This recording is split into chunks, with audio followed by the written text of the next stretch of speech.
Greetings my excellent friends. So today in this lore video we're going to be looking at two topics in the same video. Firstly we're going to look at Relicorp and by extension the W.A.R.T and the W.A.R.T movie of the same namesake. Then after that we're going to look at the Dollmouth Inn and by extension Dollmouth himself and the Dollmouth movie of the same namesake. So the reason I'm doing both these topics in the same video at the moment is because the actual connections between the map and the movies themselves is a little bit thinner than say in How High. I feel like there's a lot of connective tissue still to be seen in the extended and director's cuts of the unlockable movies in the game, but as these aren't in the closed beta at the time of recording we obviously don't have access to these. We can still discern quite a few bits of information here and there, but it's a bit more based in theory rather than fact compared to the last video. But as and when we get more information I will be covering these in their own videos, and I will be making updated videos about the lore of each movie as and when we get more information. So if you want to stay up to date on these videos then please like and subscribe to this video so you can be first to know when these new videos come out. Okay, so first up let's look at W.A.R.T. So what do we know about Relicorp itself and the facility map? At this time, not much. Looking around the map we can see that they're experimenting in biogenetics with all kinds of bizarre outcomes that they have proudly on display in their facility. I'm just going to let this run for a few seconds so you can see some of the things you may have missed during your fast-paced matches.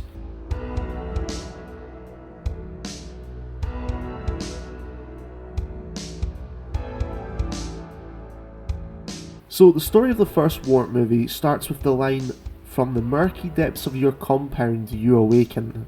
So the story is told from a first person perspective. The W.A.R.T is usually watched and tested on its compound by human lab technicians, but today it senses new humans around the glass compound. Using this as a weak link of sort, the W.A.R.T strikes at the new humans and kills them. The human boss observes this from outside the glass compound as she orders it to be filled with sedative gas. The gas however is no longer effective against the W.A.R.T, which has evolved and adapted against its previous uses.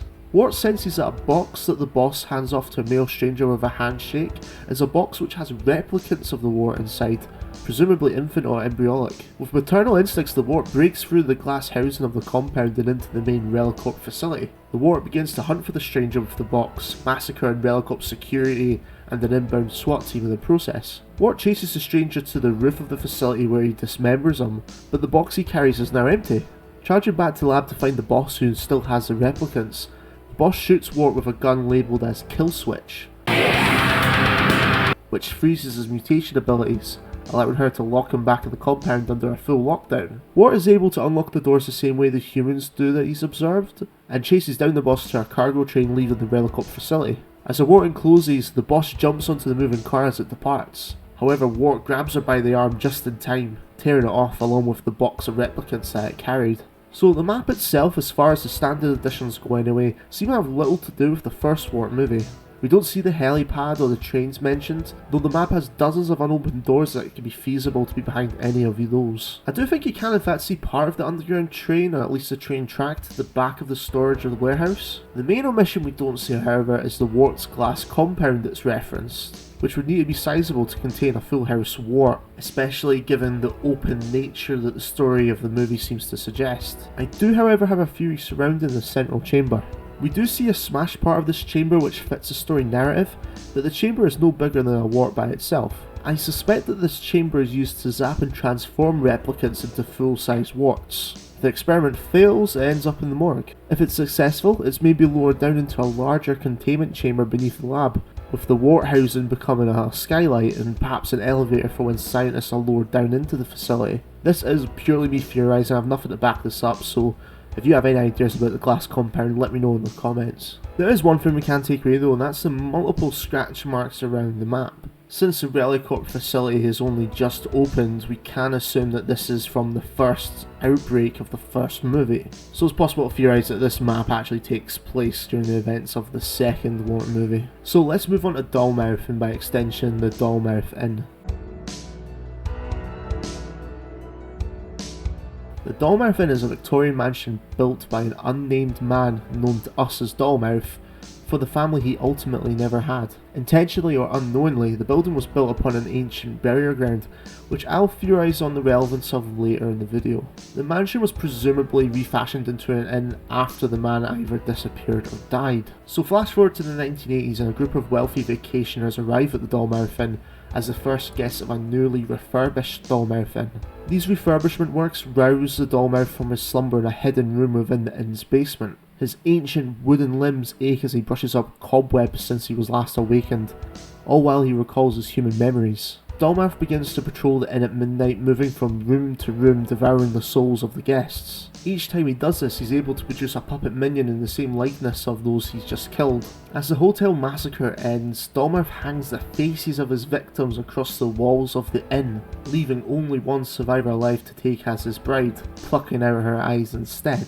As sun rises over the now vacant inn, Dollmouth tucks his new children into bed and buries his new, blind and whimpering bride into the walls. That's the end of the Dollmouth narrative, but I want to show you one mild spoiler here that's a sticker unlockable in the Dollmouth movie. So if you're fussed about spoilers at all, now's your chance to skip ahead, only 30 seconds, and do so in 3, 2, 1. So this is called Mama, and is clearly the bride that was just mentioned, and this is dark.